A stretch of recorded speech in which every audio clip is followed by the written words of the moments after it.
Hello everybody, thank you very much for joining me. I hope you liked the opener. That was my little take on Songbird by the amazing Eva Cassidy. If you haven't heard of Eva Cassidy, oh my goodness, you've got to type her name into YouTube. And she sits there singing live, and she's like Somewhere Over the Rainbow or Autumn Leaves or Songbird. Just blows me away, her vocal. For years I've been listening to her. She just, when I want inspired, I'll just listen to the way she sings, and I seem to be able to get something from it. As a guitar player somehow, I don't know what I get from her, but oh, amazing. What else have I been doing? Right, I've been listening to Jim Cambalongo a lot, with Joe Gore specifically. They do a little show on YouTube. Is it called the Jim and Joe Show maybe? Two world-class players, but they have these quite complex arrangements, and they're not scared of taking on some complex stuff, and just watching the way they bounce off each other is amazing. So I've been listening to them a lot. I'm just back also from my usual monthly jaunt that I have. As you know, I like to go down once a month, up north, down south, wherever, and just enjoy my wee car on the back roads, and stay in a hotel and have my couple of glasses of wine and my fish and chips, whatever. So this month it was down in the borders town of Hawick, spelled Hawick. Stayed with a lovely Christian couple. I'm not a Christian. I would say I'm a spiritual person, but I'm not. Don't follow any religion. And I'd gone down to stay at this place, and I just thought it was just another random place to stay. But it turns out I checked into a Christian retreat. It was very interesting. I was invited to pray and all that stuff in the morning before breakfast. I didn't take them up on that offer, but they were a very nice couple. Beautiful old house, beautiful grounds, and it was different. It was a different experience for me. I really enjoyed chatting to them all, and I had my usual wine and all that, and I enjoyed my drive back. So I've been doing that. No guitar shops in Hawick, unfortunately, and that's really what I've been doing. So not much at all. I will turn you over to the guitar lesson part of this video, and do try some of these pedal steel stuff, because it's quite rewarding when you get it, but it takes a wee bit of time to get going at it. It takes a bit of strength. Anyway, here goes for the lesson. Chords then, dead simple. D rocking back and forward to G. There's an E minor 7 taking you to a B minor, and at some point there's an A chord. So you can figure all that out. That's easy peasy. Lead wise, lots of pedal steel influence coming from my days playing a country band. So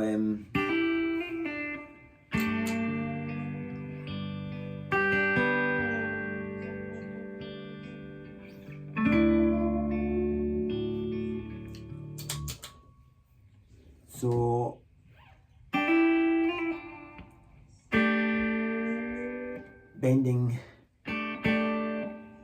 like a little baby G, that's my arrival point. That's what I'm coming to. That's where I'm arriving at, a G, but I'm taking it from that note and having this demands quite a lot of strength in your fingers and discipline to keep these notes unbent, the B and E, but bending the G, and so close to the nut, it takes a certain amount of strength or practice. It definitely comes. I'm not a strong man, just practice.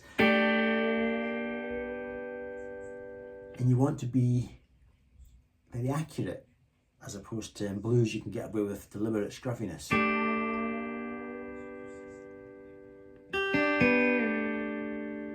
You've heard that a million times. And all I'm doing with this first finger is I'm just backing up my middle finger to give us some extra strength. And I'm using my ear to tell me when to stop bending. So it's like, not yet, not yet, not yet, not yet, not yet. And when I hear that all the notes just gel together and ring like a perfect harmony, then that's when I stop bending up. And I'll maybe drop it down. And then, to bring us back to the D chord, that also takes a lot of practice and strength. Again, it's the same concept. I want to arrive at the D, but from this note here.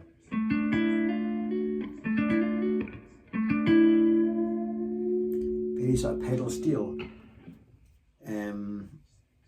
I got all this from Arlen Roth actually. He sort of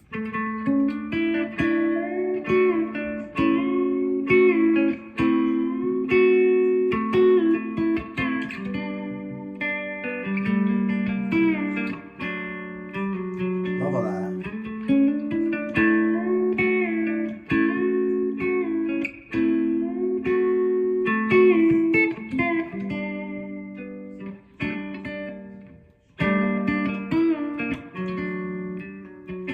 Can't believe I remembered that. I learned that as a very young man.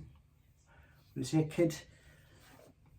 Maybe a kid. I learned that, but a kid who had been practicing like crazy to get the strength in my fingers. So that's all I'm doing. And of course, a little bit of volume swell can help striking the strings when there's no volume. that's really it. And I just kept doing things like that, similar things. I want to get to the G, but this time I'm bending it from a semitone, but keeping the discipline of having this note unbent. Basically, I'm at position of G.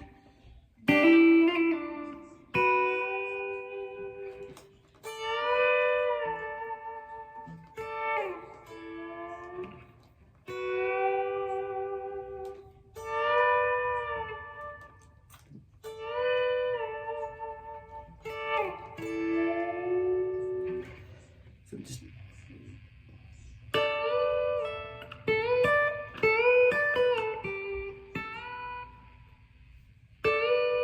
that I'm striking it in the pedal steel way with no volume.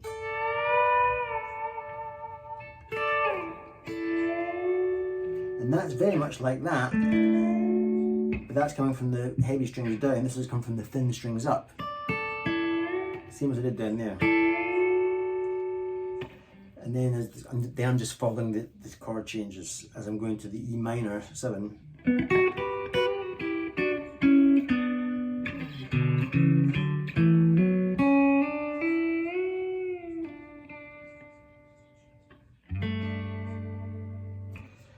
What am I doing there? Yeah, I'm anticipating the band going to E minor, so I'm just getting in quick. I might introduce some extra notes.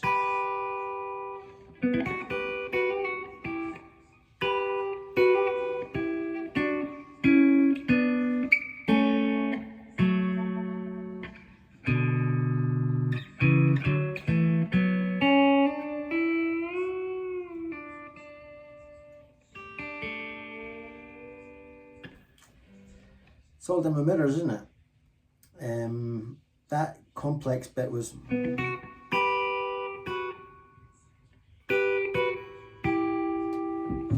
come closer so you can see.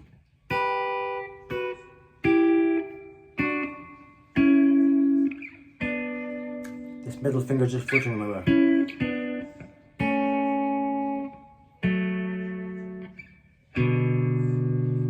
That's just an open D string and a fretted second fret of the A.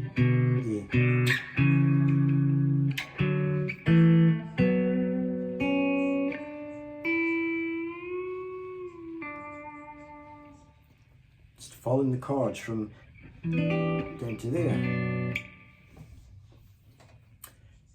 And then a little bit of an offler kind of thing. Then what did I do? We're going to the A chord.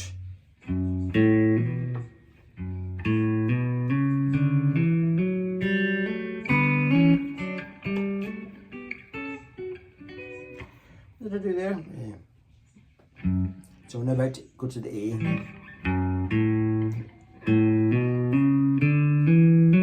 Totally cheating, just and trying to get half-step rubs like.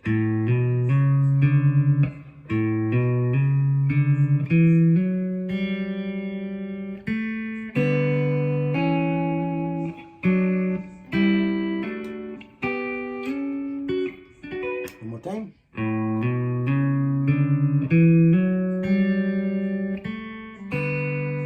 Now I'm doing double notes. That's the open D and B string.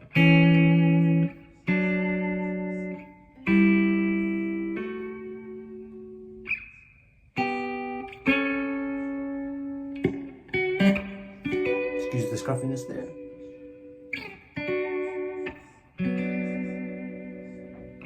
Nice, isn't it? Then to take me to the turnaround.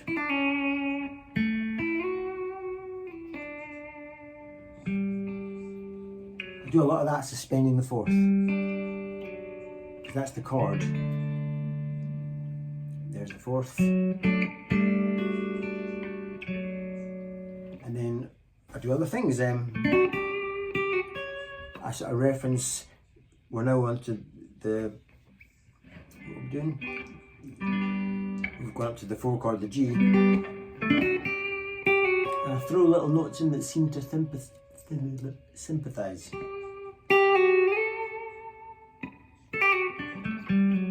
All that type of stuff, by the way, is I'll walk up and down chords, as you know if you've watched any of my other videos.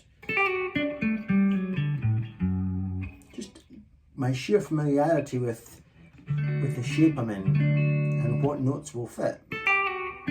So far I'm really just playing the chord. And I'm good at connecting the chords. I've gone from that version of the chord to that version.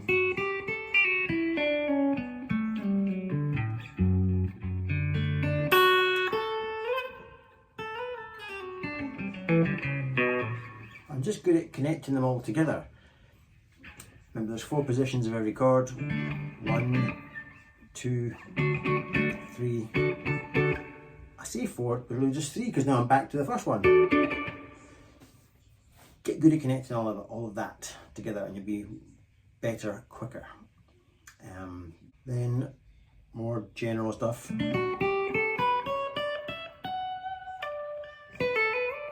Just playing little tunes at that point. And then little sympathetic little double notes that aren't quite the chord, because that would be the chord, but I'm playing that, which is the major 7th. That's like a 9 version, a D9, major 7, major 7. So I just play with your ear a little bit.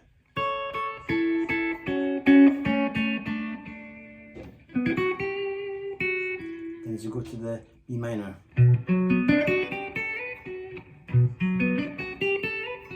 Do that all the time, just making you think I'm some sort of flowing lead player, but I'm really just, the chord is the crutch for me.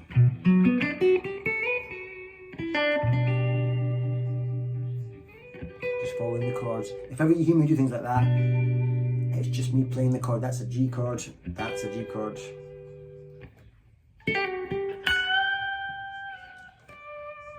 That was me just going back to the D, but I've suspended it.